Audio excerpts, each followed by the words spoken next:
Good evening and good evening and welcome to the Central Michigan University Student Activity Center, where today we are excited to bring you some nice Overwatch action between your Central Michigan Chippewas and the Ohio Bobcats. I am Lincoln Dodds, along with my good friend and casting partner, Mr. Wazoo, and we are excited to bring you every moment of gameplay from today.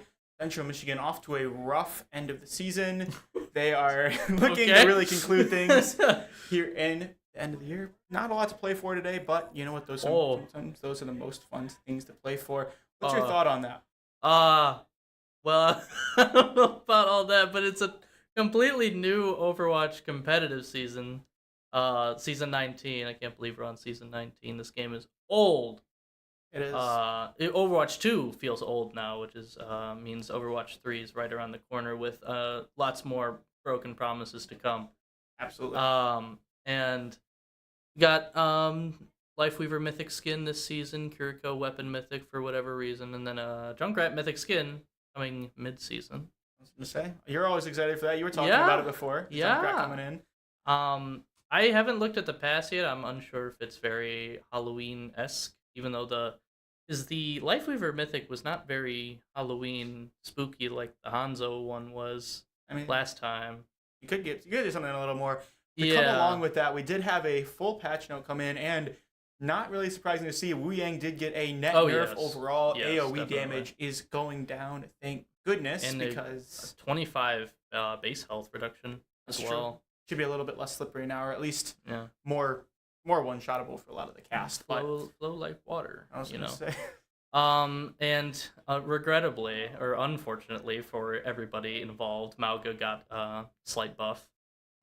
His ultimate is easier to get now, as well as Juno has ultimate cost reduction as well. But Mauga and his perks allow him to get more overhealth now, and I think, but it makes it a little one more bullet to get each little thing overhealth. It's a more conditional times of healing. Which it's interesting. I'm not sure it's going to change up Mauga that much. Obviously, it will be a little bit more annoying because he's already so incredibly hard to kill when he's in his E. But I mean, it's not going to do anything. It's going to be like throwing oil on a fire. It's going to just make it even worse. So in terms of who we'll face, I mean, Reapers did get I don't know if I call it a net nerf, but definitely a lot of changes to his perks. They completely took out the one major perk where it gives you more lifesteal after coming out of Wraith form.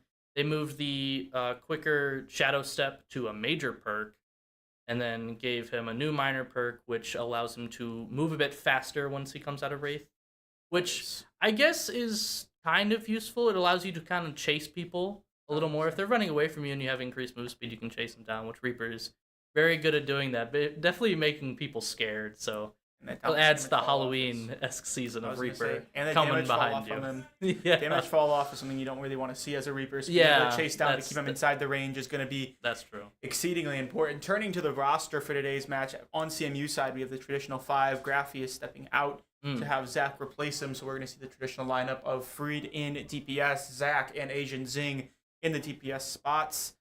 Freed in tank, and Turtles and Raspberry are going to be playing the supportive role. In terms of the evolutions we've seen to these guys all year, what's one notable thing that you've seen from these guys all year?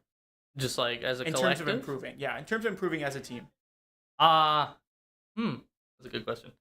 I think I've seen a decent bit more target prio when there's like in like kind of bigger fights that they do manage to win. I see them all kind of like kind of jumping on one person, because I think their dive has definitely improved, because they went like strictly hazard in the last season to kind of learn the dive, and everybody kind of was a building phase, I feel like, last season when it came to learning dive and trying to get into it, especially since Hazard was a new hero. But we've seen a little more Winston and kind of Hazard swapping off this season, so I think they're becoming a lot more of a dive oriented team, which may benefit them, and also it leads to people knowing that they're a dive-oriented team. That's true. It's been really enabled by last year. Our DPSs, not that they were poor, but they were okay. This year they've been really, really good. They've been able to secure the back line. They've had some issues staying clean, especially when you're playing that Soldier and not having to deal with those flankers. but when they can stay clean, they can really be game wreckers, especially Zack. In the midseason, he was really dominant. Obviously, had to take that break midway through the year and had Graphy come in, and we had to process based on that. But AznZing and Zack were both really good throughout this entire year. We really saw their growth, probably the most out of anybody on this team throughout this year. Yeah. And I think that's really the highlight of this team going into the end of the year. Okay. In terms of supports, I think it's been, I feel like a little bit stagnant, but I feel like we've gotten a little bit more to see of Raspberry now that Wu Yang is what was released and allowed Raspberry to kind of pick up a new support character.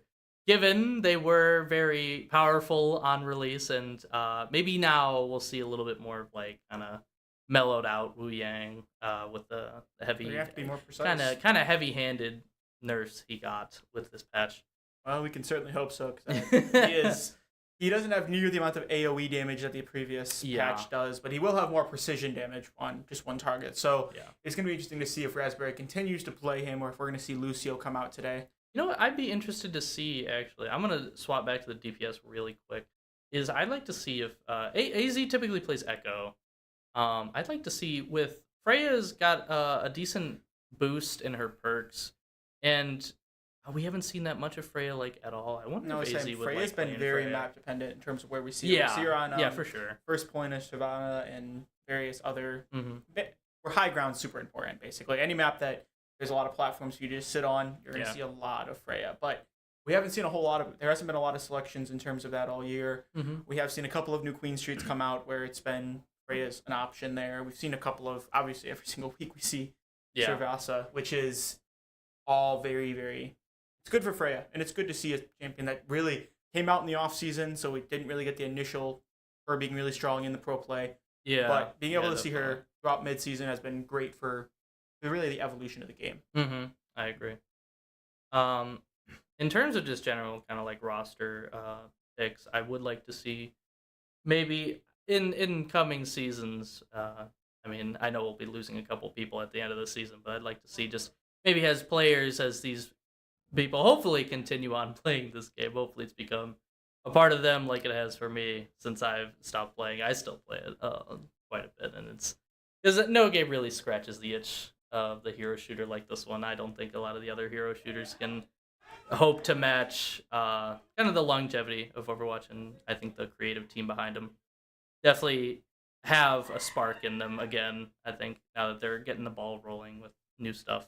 They certainly care, for better and worse. They certainly do care. for worse when it comes to cosmetics, for better when it comes to gameplay. They certainly do care. And it's possible almost nobody's graduating. We see Turtles is graduating. He's going to grad school, so he's not going to be returning for sure. But there are some guys that we are not 100% sure about. Raspberry is a sophomore this year, so second year. He's still got a couple more years left. Freed, I believe, still has a couple more years left. So there's potential for these guys to come back at some point throughout their college tenure. That was a very sunny map for Halloween, but first map. I love Ilios, so Ilios is a top 5 map for me. It's always a classic. It is. It's a classic. We're in Greece. It's beautiful. It's beautiful map, but it is also, you can play Malga on this map, which concerns me because you can play we have Malga seen on Malga quite a lot this year, and playing Malga on this map would be effective. And if I was Ohio, you know what you can based on do? the You can play Hog on this map and hook people into the big well. That's true. You can. Hog is an option. Is that LeBron James playing Hamster? I do remember him last year. He was very good on those secondary picks. He was effective. He was really... he was effective on various different tanks and really caused an issue. Okay. See, I was talking Zenyatta the past few weeks. I feel like it was good to see him. Good to see him here. Oh, never mind. I'm getting baited. This is not okay. Zenyatta would pair actually pretty well with Kiriko, being not a main healer because his healing is not quite the same as Kiriko. It wouldn't even be bad for JQ because you could just put a Discord on whoever she pulls in. Help confirm those kills. As we're going to see this initial beginning, big poke. JQ doesn't quite have the range as a lot of other tanks, so it's going to force her to really get to that middle where she is going to be susceptible to a ball. But we already see that ball, the big dive in the back. Topaz playing on that Genji is going to get a double kill as LeBron James is going to clean up Zack, and Free here is just left alone as he's unfortunately also going to fall. as the first engagement is a swift and decisive one for It's our Ohio. glorious King LeBron playing pumpkin ball today. Very, very nice for us. It's I never thought I'd see him play Overwatch, really. Although, I mean, we've seen other basketball stars be very proficient with that play like, what was his name? It was an event for him a little bit ago. Luka Doncic, as we're going to see Freed here, is going to be able to step. He's not going to be able to quite get the kill there on Genji. He's going to be so slippery and hard to get to. Oh, there comes a big step. Nice And maybe able to there. get killed on the ball, but he is also tall, so he is going to be just ultra hard to He's kill. just gonna get out of there. Ohio is playing a ultra mobile team between LeBron James on that ball, Genji, and with Big Wop playing that playing Waterboy himself. It's going to be very hard to kill. Okay. Apologies, I'm blanking on that. Freed here. He's going to have another opportunity. He's going to miss that knife, unfortunately. Yeah. Maybe to LeBron James making life difficult for the backline as Raspberry is going to go down once again. CMU's going to force AznZing with a very nice double kill as they're going to be able to force forward. Liang ults out as they're going to knock down Genji's probably able to secure the kill. Not going to quite secure it. Big Wop does secure the kill on AznZing. Oh, come on now. Oh no. He does just punch him in the face after a couple of subsequent. Good old-fashioned bar brawl like you do in Red Dead. Exactly. Nothing wrong with that. As we're going to see two ults here from CMU are available. Zack here Zack. redeeming There you go, himself Zack. before he unfortunately goes down. He does redeem himself, taking out both healers, which is a win there for CMU. That's a win. That's a win for sure. Now, we've seen Ball a few times, and we've seen the struggle, the Sisyphean struggle against the Ball, as you always seem to get him, push him all the way up the hill, get his life force all the way down, and then he'll roll back down and crush you all. Oh, certainly. We're going to see this Ball actually roll down, as you can see him grappling across the battlefield to try to get on top of these supports. He is just absolutely going to flip between these buildings. It's such a tight. As we see him there, making his life difficult for Zack. Here comes Dragon Blade out as he's going to get a double kill using it. Topaz, another returner there from Ohio State from last year, as it's going to be very difficult. No, Topaz there with a triple kill. Vajra kill as Raspberry is going to finally end his reign, yeah, he's gonna jumping jump off the map, conserve ult, and make sure they all come back as one team. CMU with 4 ults going into this next engagement against Ohio's 2. It's going to be a engagement as CMU should have the advantage, at least in ults. See, Deadeye, as we know, is a bit iffy, but it's a good zoning ult, especially on a map like this, especially on control. Very helpful to have. Certainly, Asura gets one. Topaz secures another one. That JQ's ult is out, but he is going to be by himself. Reed's going to be by himself up front, not going to have any supports as that JQ made sure Zack with a very good Deadeye. It was high noon, and he capitalized on it as they are going to get their second contest of the day. Turtles here is going to take out Big Wop as they're going to be able to push forward. Freed with Turtles on his hip is a potent combo, especially if they can get into this tight area in the middle. Yeah, I think it's just a battle of the backline right now for this game because they just gotta hope to keep LeBron off them.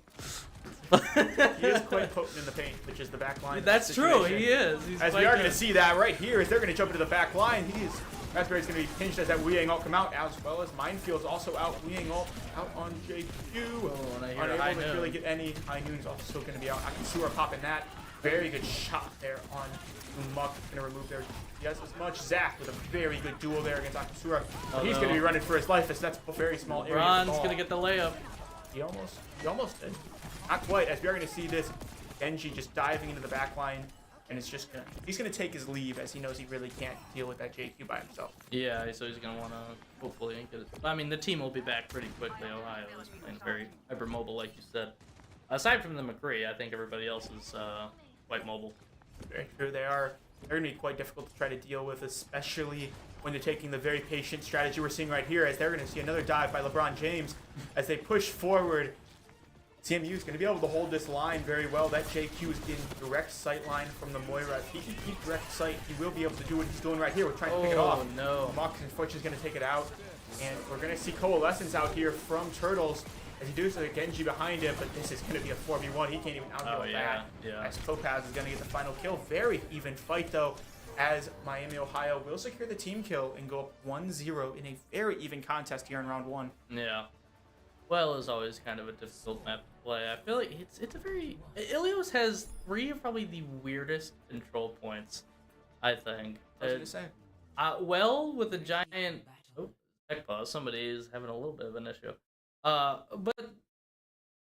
Yeah. Ilios in general, ruins. I think ruins and well, I feel like are very, very weird maps. Well, just having a giant death pit in the middle, which is not like uncommon for control maps. Nepal Sanctum has a giant one right off to the side of the point.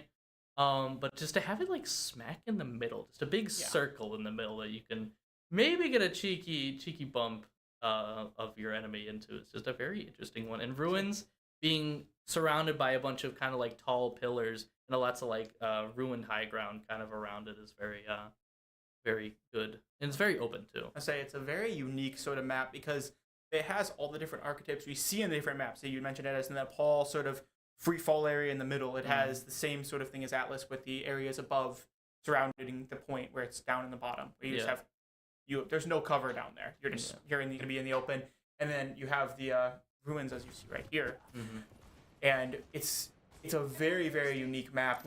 Hopefully we'll get to see the third one, which would be Lighthouse. Another odd one. I think the weirdest thing about it is more that the point is kind of like off to the side from the map, the center being like kind of just an area around like a kind of a big spire and a staircase down to the lighthouse where the point actually resides, with big, large cliffs right next to it as well, which is even more opportunity to boot people up. It's only reminiscent of Night Market there on Lijiang, yeah, which is definitely. It's another map like that, which is very unique. Freed here is going to have to step up into the second game. Not that he was poor in the first game, he was very solid, but he's going to need to step up even more, even take more of the burden, as they're going to be able to step into the front here, taking that gangplank, almost taking out Genji here early, as they're going to be forced into the back line. So we are going to see Boog Whoop take out Raspberry. They're unfortunately going to get out-dueled, and that ball is going to be an issue for the CMU back line.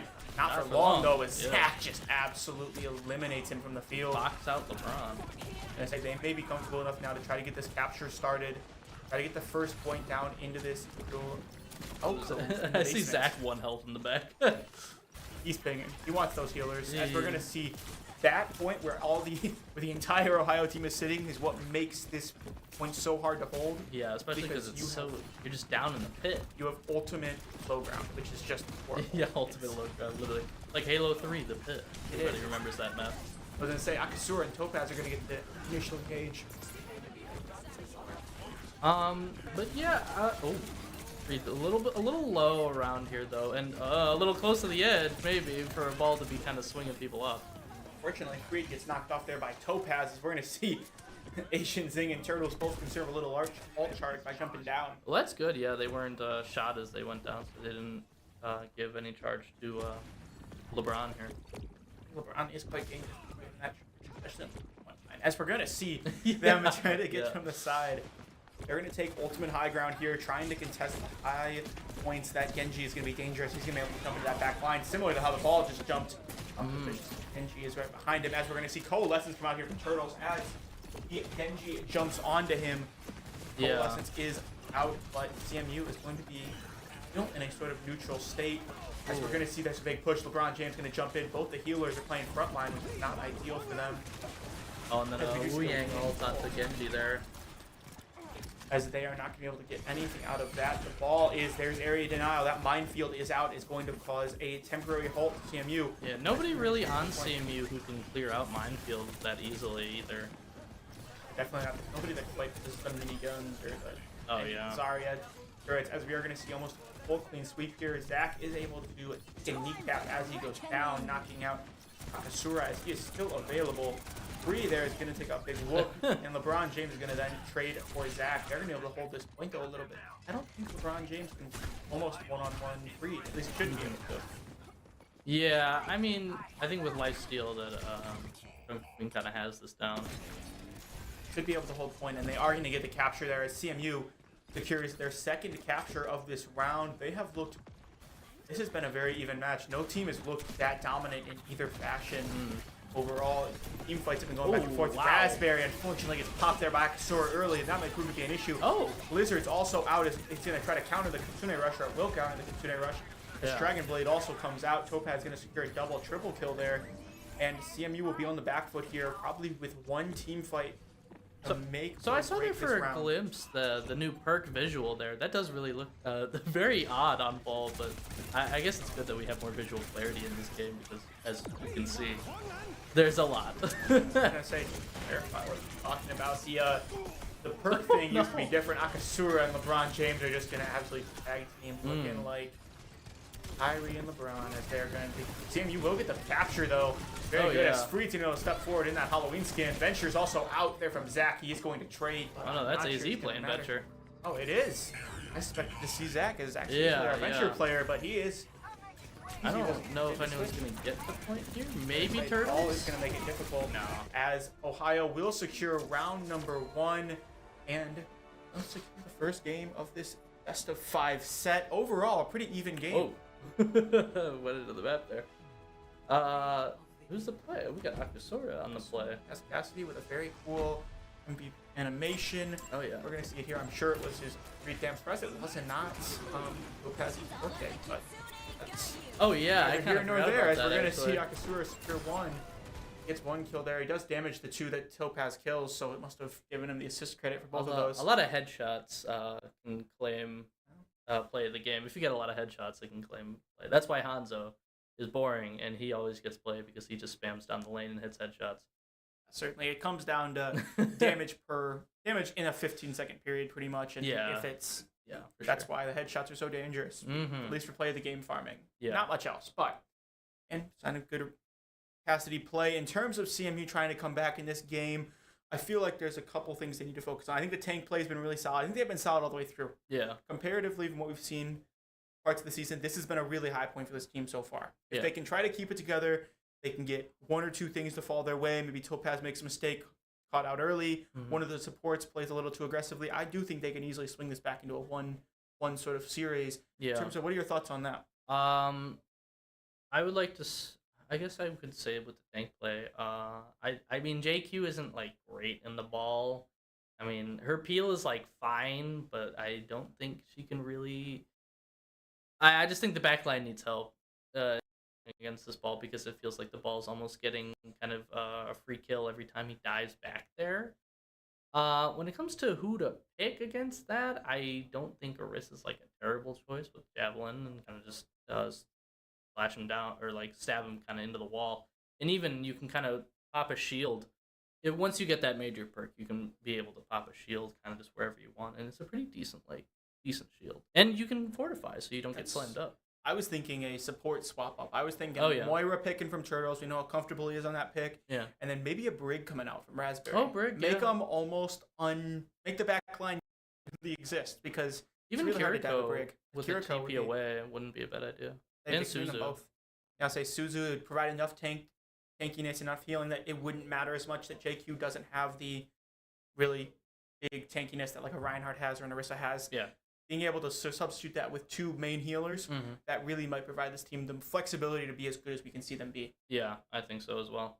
Even playing like those healers kind of with the get out of jail free cards, because especially like Kiriko, because Wu Yang doesn't exactly. I mean, he does kind of with the, like, little skate ability away, but he's very easy to chase down when he's like the. I mean, you just see him going. But with Moira, you can just like disappear, and with Suzu, you can and Swift Step on Kiriko, you can also just literally disappear.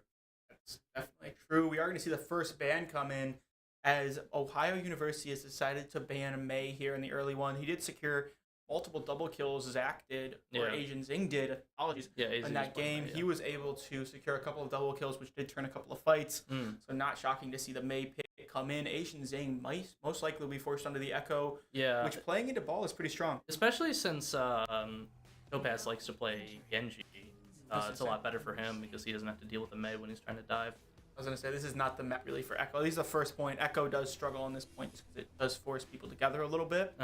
There is a lot of spots for him to hide, though, as an Echo to be able to fly up to. So we're going to see really what CMU tries to come up with here. I think the team comp is going to tell us the most about sort of how this team's going to be played. Yeah. I just, either like a little bit of a comp swap, I think, would definitely help. It's the end of the season. As I was always told growing up, when I knew I wasn't going to... When I knew it was like the end of the year and it was all that, you can go out there and have fun. It's the point. Try some new stuff. Try some things that you're not sure if they're gonna work. because you know what? You're playing for next year at this point. As we're gonna see the same sort of strategy AznZing is playing on the Venture though. A little bit of a unique pick. Tell me what do you think the thinking is behind Venture here? I think Venture's able to go in with JQ and kind of disrupt things. I think that's a pretty decent idea, and they have the Lucio as well, which is kind of just a speed freed in. So I think they're more looking to overwhelm and kind of just deathball on Kings here, which on defense is, you know, it's an option. Dive is an option on defense, but generally you don't try to run away from your tank. As we are going to see that damage increase as Zack takes a direct ball from Leung at the face. LeBron James onto the Ramatra, which is a big tank switch from playing we are going to see a big dive in here. Oh, yeah. You're early. LeBron James may be forced into a rough situation as he is going to get the first kill. AznZing getting that final hit. Denby as well being played. And we are going to see Osorio playing on the Freya. We mentioned before stream how we haven't seen a lot of Freyas this year, how map dependent she is. Freya is a very interesting character because she can genuinely dominate like a Reaper can, just by the nature of even being on the field. Zack there is going to turn it quickly. You are going to see JQ's going to get slapped. Might be really bad. Oh, no, they are going to force him back. The double main healers are really providing good work there for CMU. As Raspberry playing on the Lucio clears one more comfortable. And you just gotta watch out here. They've got caught when they were repositioning, but they were able to turn that last one. Yeah. If they cannot get caught while repositioning, they're going to look very good here today. Oh, big anti though on the CMU. I think the main thing for Zack here is just focus on shooting that Freya out of the air. If Reed there is gonna get a very nice shot. LeBron James is gonna absolutely go up those stairs, try to deal with them.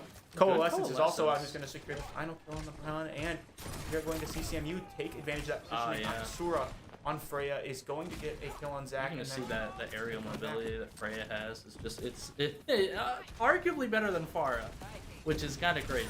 That is, yes. Oh, hey, look at that!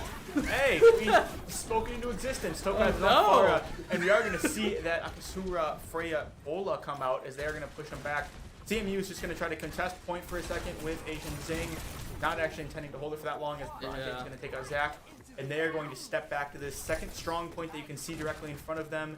Taking advantage of that only one upper area to really, they should be able to punish them when they try to move through here. Well, the main thing right now is AznZing kind of thinking about, do I stick on the Venture and not hit anybody in the air? Or do I play his skin and start shooting duck hunting a little bit? I was going to say, it would be nice to say, Pharah can be a very difficult champion, and as Venture, I don't think you can do anything. Like, I mean, you've got to wait until she runs out of fuel. Yeah, try to attack her. Zack here is going to get a very important pick there, as we are going to see the big ult here out of Ramatra. Lots of stuff happening on screen. Oh, great ult, actually. That's going to force him to break it up. Brown James is just going to go in the back line. As Freed here is going to be absolutely pulverizing the opposing back line, as we are going to see him get a double kill.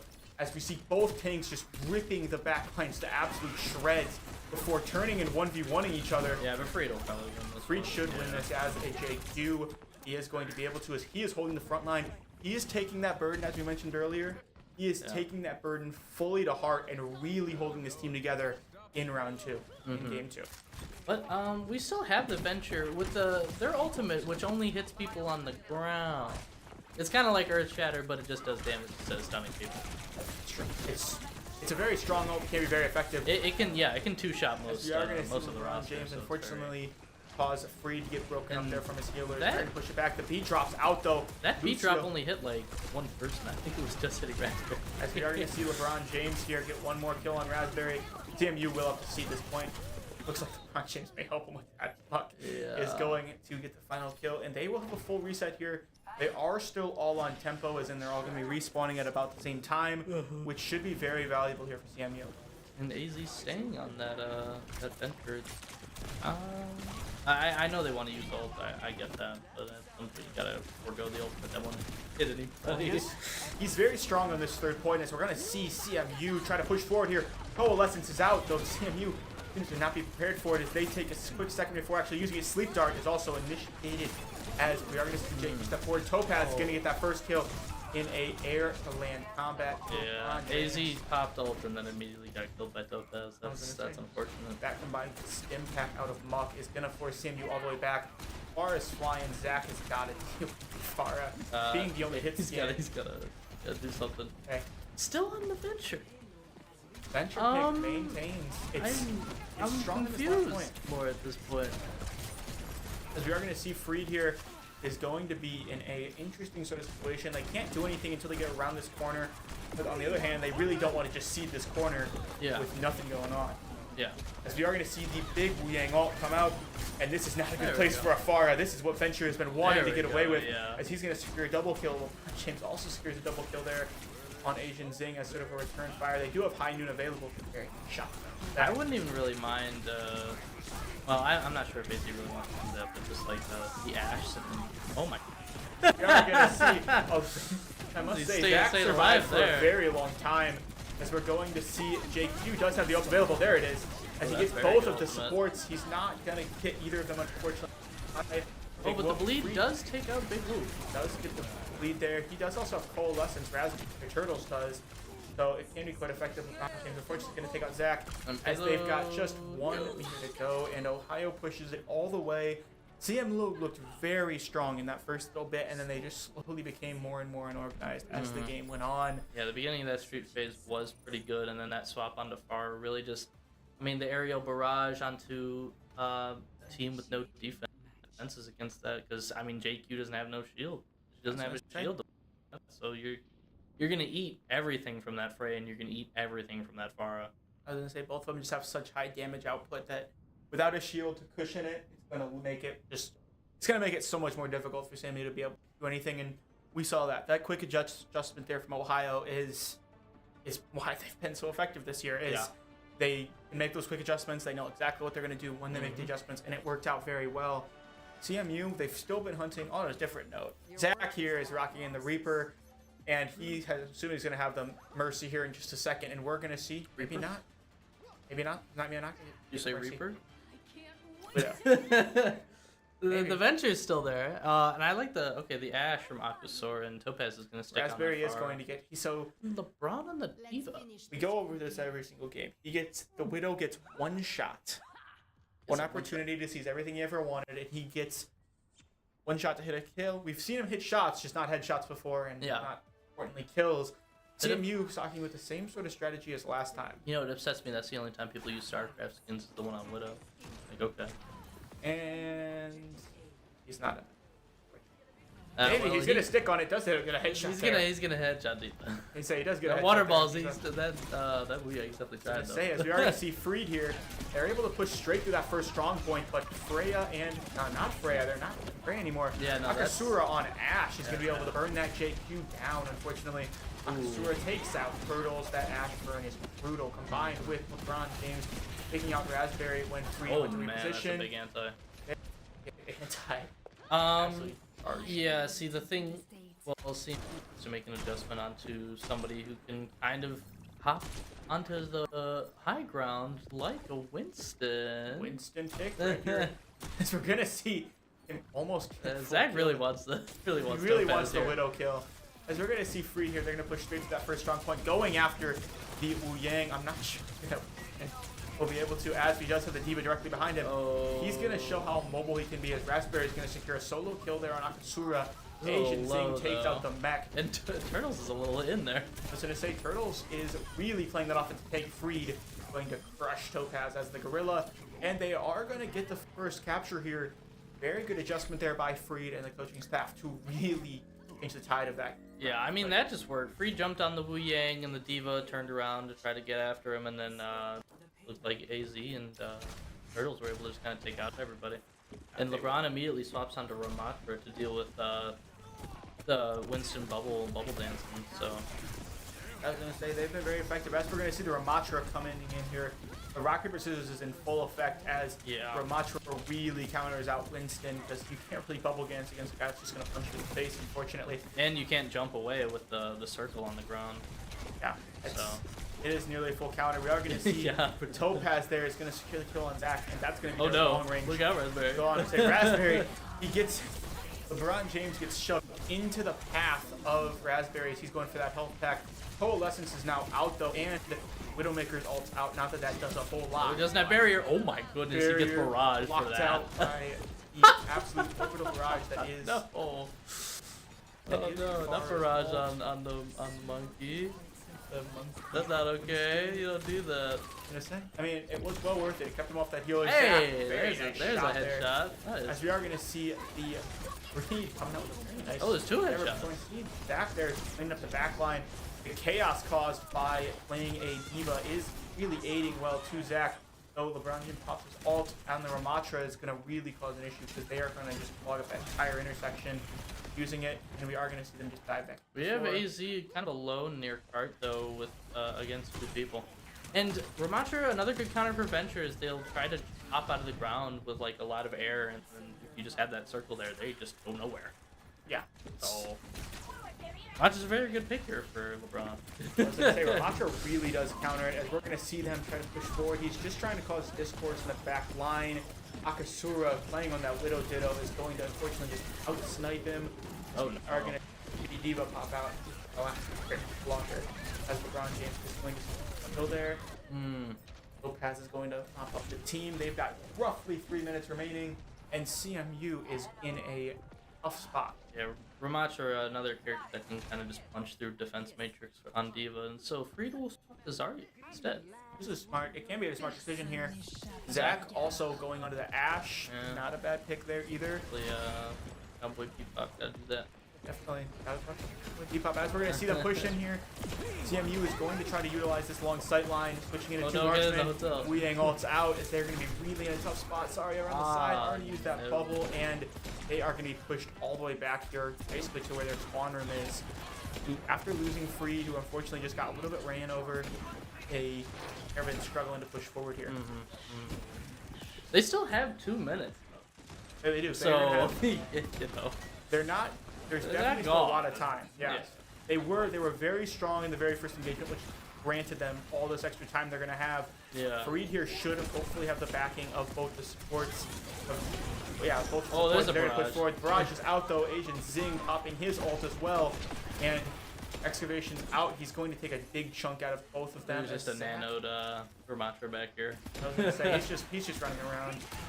Wasn't too serious. He's going keep to the turtles alive with that orb in the hallway. Absolutely on fire as he is just going. Ramatra's just grabbing all the health bags from around here. This is where map knowledge comes in, so you can stay alive and harass people. Definitely, as we're gonna see, way, Ramatra gets all at just the right time. That's LeBron for you. We're pushing cart though. I say they're pushing, and that Ramatra's not going to be terribly fast, even when he has ult. So they're going to be able to push pretty far here. But Ramatra was able to wait out his them trying to kill him to gain the extra armor that he gets when he pops ult, which he then used to just make it an absolute horror show for the Speaking of, where is he exactly? He's probably still running back. He's okay. He did eventually go down. I didn't even notice actually. That's good, as CMU should be able to get an additional little bit of time here. He's at 51 seconds remaining. Yeah, provided they win this fight, they just gotta kind of. They've got 3 seconds as they are. As they're gonna get an additional 2 minutes now, or a minute and a half into this. As AznZing's gonna get a triple kill. Very nice out of him, being able to dive directly in the back. Akasura forced him to a sort of coming off the map situation as AznZing's able to force him back. And that got him 58 of the play for the next ult, and he will be ultra effective in this next one. Yeah, unfortunately, CMU will be guaranteed less time than Ohio here, but they can kind of just get Lopez is going to take out Turtles flying above, as we are going to see a surface-to-air missile as AznZing pops Farah before unfortunately being taken down by Akasura. As CMU is going to be forced in a very tough spot. They've struggled in this point all season, especially in push on Kings Row. This point right here, where they're stuck in the third section, of course, just barely around the corner is and where they struggle very most. And you gotta worry about where to put Bob as well, and Zack unfortunately does go down before this fight even moves in. Say a preliminary pick is going to really force CMU into a tough spot. They do have Zarya, which is he can skirmish in the situation though. The beat has nope, never mind. Apologies. That was amplifies everything. He's still he's only at 40 right now. I was gonna say he isn't quite fully healed. As we're gonna see Free here being able to step up, giving that barrier to AznZing as he's just gonna get absolutely popped. Bob is out though. He should be quite dangerous as Akasura. Another surface air attack as unfortunately Bob goes down very quickly. As we do see the Oh, Bob Oh, gets two. Hey, Bob or Asura does a little bit more than unfortunately Bob did for Zack, as they're going to be forced off point here with just over 30 seconds to go in round 2 here. CMU, a little bit of a tough spot though. We're going to see a big coalescence. Unfortunately, Barrage comes out. Zack's going to end it before it really is finished up. As we're going to see a big ult. Nano combined with that ult from Rammus. Annihilation. That combined, Rammus, yeah. combined with Rammus. I got Leung on my world started up. Asura is going to score a triple kill to end that fight. And CMU is going to be in a tough spot here with just overtime. That's a very good place to put that circle. That's LeBron knows. LeBron knows his map. Certainly does. As we're going to see Muck and Topaz here. That forward Freed unfortunately is getting knocked out as a Doomfist. You can't really survive those kind of things. And yeah, especially. I don't know. No, he did get the power block got nerfed this patch. So yeah. Even weaker champion got. Whoa, where are we going? And we're going to see it. Seems the victory pose screen's a little buggy this season. I'm sure it's the Asper Barrage at the very end of this game 3. Oh, no, it's not. Oh, no, yeah. He gets one there on Zack. They're going to be forced. Backline warrior right now. Yeah, I was going to say, he's just absolutely roaming. Is this just... Oh, okay. Okay. Just surprised him a little bit. A little bit of a good morning to the opposing players, as CMU is going to be forced into a game 3 here on Flashpoint. CMU's been struggling to they've been really good at the very beginning. They've been solid to be able to sort of know what's coming and being able to counter it. But as soon as they make that adjustment, CMU hasn't been able to make an adjustment on their own to sort of manage the tides. How do you think CMU should sort of adjust to see that? It was a tough point there, especially point 3 Kings Row, because Reinhardt wouldn't have been a bad idea, but then again, you have Ramatra on the enemy team who can just punch through your shield, so he's kind of locked out. And then Zarya is like good, but she can only bubble 2 people at a time. So I mean, and you can't save everybody, because then somebody will get solo barrage in the back. And you have the Ashe up high, and you have the Pharah apparently waiting to solo barrage somebody on the catwalk 24/7, and then the Ramatra would always be running somebody down or throwing a circle under your venture or something. So it was a really tough spot there on point 3 of Kings. That point is notoriously just kind of difficult though. Yeah. It's sort of meant to be. It's to be able to push to a round 3 is rare. It's hard to do, and that point is exactly why. Because the first 2 points sort of can advantage the attackers, where that third point really is meant for defenders to be able to hold, and teams like that will hold even if. I mean, we saw it right there. They were in a bad neutral phase as soon as they got around that corner. Yeah. And they weren't able to quite push through, and that was the result we sort of saw. But overall, that was a very good showing. It's the strongest I think we've seen this team be this season, which is great, because to end on a good performance, not even a win, but to end on a performance as a team that looks good is exactly how this team wanted to end the year. Yeah. And I'm sure they're glad with their performance if they can keep this thing rolling around 3 and beyond, hopefully. Even with Ohio's like really good kind of ultimate usage and kind of economy they had going on, where they always had that nano annihilation combo ready for a big team fight that looked like it was kind of going sour to kind of just immediately turn it back. And Barrage was definitely soloing out important targets. Turtles got barraged like twice, I feel like. Turtles was the counter. And I did see Freed get barraged at least one time, so that was... Hey, but very effective ult. Not a Pharah. We've not seen a lot of Pharah this year. Pharah has been a rare commodity overall, but now that we've got going into round 3, we have the bans are in. We see a ball ban, Wrecking Ball. We will not be seeing a gerbil at all in this third game. Yeah. And then we do see a Moira ban come out here from Ohio, which is a little bit interesting. It's not shocking to see a Moira ban come out. They know how comfortable Turtles is. If you look up his account, it's like a fan page on there, you would swear. As it's not really shocking to see that. Going into third point, we are going down to Esperanza. Esperanza, yeah. Esperanza. So Push. Push is the last map. So. They've opted to go with Push instead of Flashpoint. We're going into the cutscene. We're going to make it as entertaining as possible. We're just going to see. Yeah, it seems to be that way. It looks like the entire lobby has kind of become a Moira shrine with all these profile pictures. I think these are all Moira profile pictures in the lobby right now. Wow, I'm surprised she has so many, actually. I kind of didn't even realize. But, you know, I guess that's good that it'll have all these different kinds of customizations when it comes to just everything. That's certainly true. CMU on push has had a rough year combined. I believe they have 1 win on the year in push, which it was on this map. It was on this map. They were very solid a couple weeks ago. But in terms of dominating Esperanza, specifically push, what are your suggestions going into this round? Esperanza is definitely like it's a very weird map filled with kind of a lot of. I feel like it's filled with a lot of medium ground. Once you get past that first area, with the bridges, I feel like it's a lot more of a medium ground based fight. But that first push to that first checkpoint is filled with a lot of high ground domination. But it looks like on plane. Hog wouldn't shock me. Hog he's still affected by those buffs he got a couple of cycles ago. That's true. He didn't get any change. He hasn't gotten any changes since. I think they were happy with where his win rate left him, and I think they're fine with it overall. Oh well, that's a Winston. Oh, no.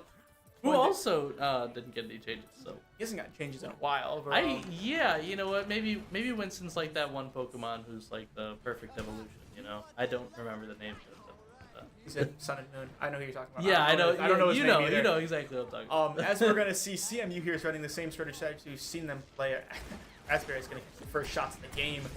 As we're gonna see them push forward, CMU rocking the Dunker Queen, Zack on McCree once again, AznZing on Meg now that they're unbanned, and we are gonna see Topaz playing, and CMU's gonna rock off with the same Hiraco and matchup hitting the double kunai kill right there. Hey, taking advantage of that headshot multiplier as it is dangerous. Akasura going to match him as well, getting a double kill. He's actually going to match him and surpass him to secure a triple kill there. I did see Zack was able to take out the Tracer in the background, Topaz, and now they immediately swapped to Echo. So Topaz, another character that can get pretty easily out-dueled by McCree, but we'll see what Topaz wants to do. That's McCree's live in Echo's nightmares. So we're going to see them push forward here.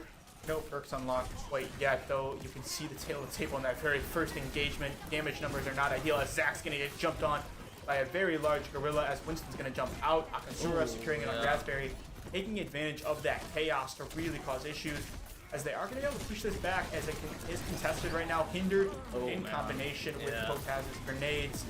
He is going to see Kilogram James going to wall off.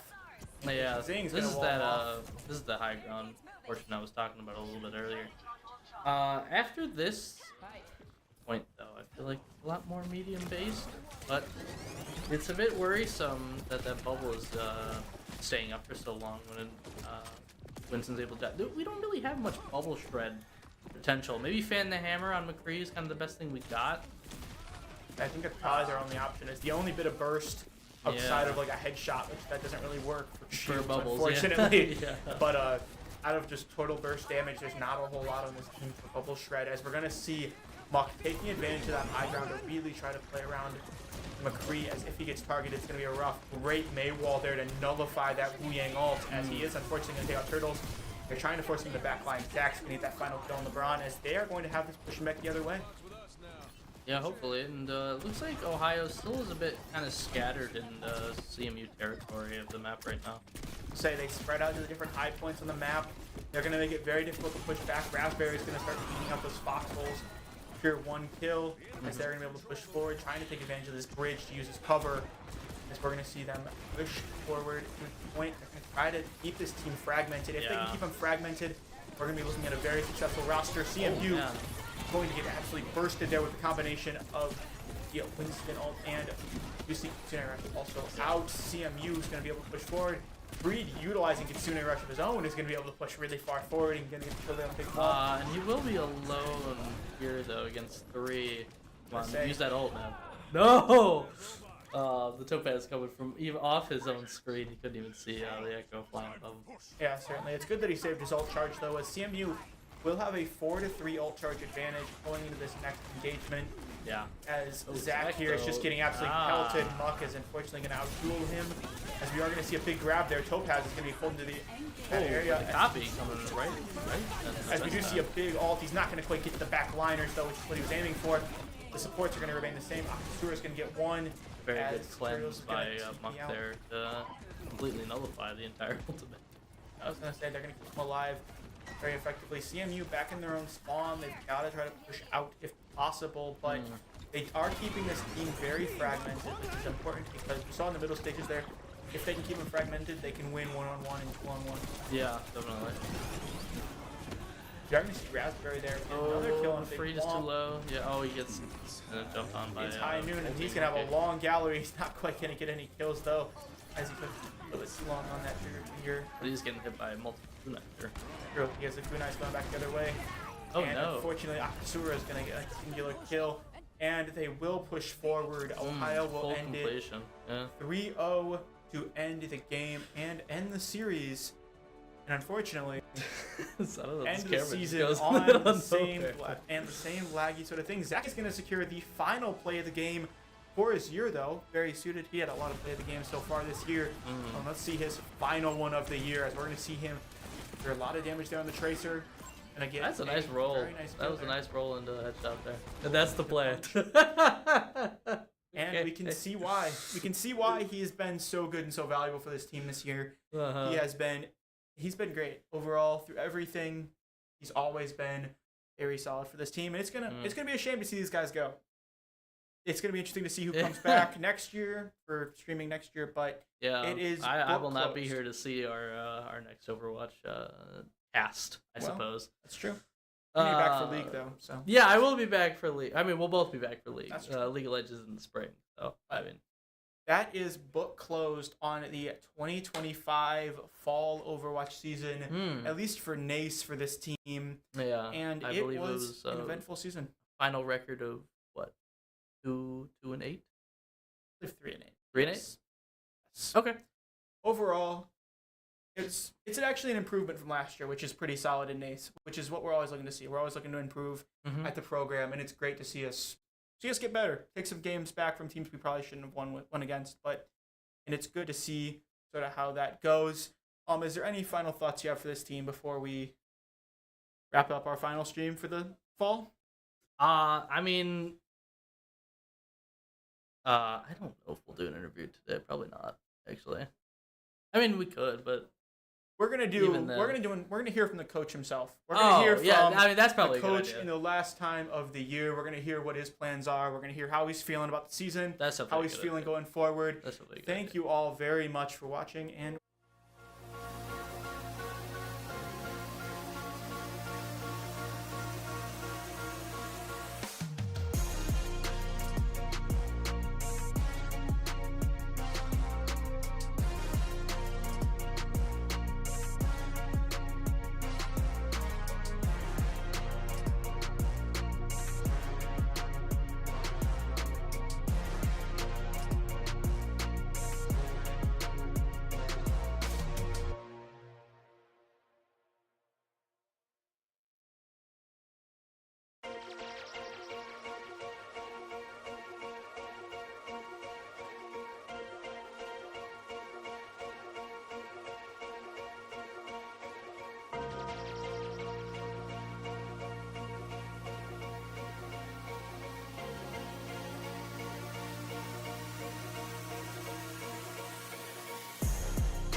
And welcome back. We are here with the coach himself, the man behind the computer, the man in the chair himself, Mr. Vaneue. So tell me, how were your thoughts on the season? Obviously, not the way you wanted to end it off, but you guys had a very solid performance. What's your thoughts overall on the season? I think it was definitely an improvement from last season. Definitely gameplay wise, I saw everybody play much more cohesive, much more together, and actually have a game plan coming into each fight. Whereas we were kind of just playing the game last season. That's definitely true. And you guys were much better to watch compared to last year, as casting from last year to this year, and you guys are a ton better visually. It's a ton better as a team out there. Turning to the players themselves, if you were to give one player your most improved as just a player himself, who would you give that award to this year? I think Raspberry, Evan Chojnacki, he did a lot this season on his Wu Yang. It was very, very meta, so we definitely needed a Wu Yang, and he climbed up to like GM3. So he definitely is the most improved. Well, that's very good, and it's good to hear. He's had an up and down season. He's been very hot and cold, and it's good to hear he has been improving a lot. In terms of your plans, turning to you for next year, what's your plans going forward for this program, or not with this program? What's your plans overall? We're gonna keep managing, and we're gonna have to fill a few spots next semester. We're gonna be losing one support and one tank, so I'm gonna have to either step up and be a tank, or find somebody to fill that role, as well as somebody filling our support role if I decide to go into tank. We'll see. Well, the academy team has been looking good this year as well, so we're going to see if any of them come up and fill the spots. Well, thank you very much for the interview. It's been wonderful to watch you guys evolve all year. It's been great to see how you guys have improved each thing's week to week. It's been amazing. And thank you all for watching this entire season. Appreciate you all tuning in. It wouldn't be nearly as fun without you guys. And we will see you next fall.